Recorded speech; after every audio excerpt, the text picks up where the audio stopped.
झिंगा पण चांगला शिजलेला आहे आणि हे शेंगा पण शिजलेले आहेत. तर हा आता भाकरी आणि पावावरती खाण्यासाठी रेडी आहे.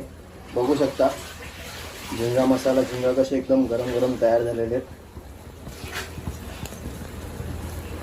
तर गाईस ही रेसिपी नक्की तुमच्याकडे ट्राय करा आणि ही रेसिपी तुम्हाला आवडली तर आमच्या चॅनलला नक्की सबस्क्राईब करा, लाईक करा आणि भरपूर लोकांना शेअर करा.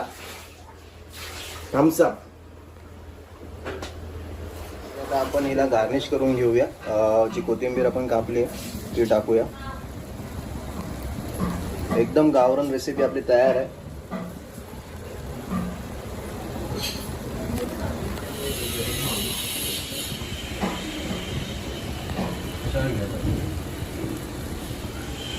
गाइस आपण आता ही थोडीशी टेस्ट करून बघूया रेसिपी.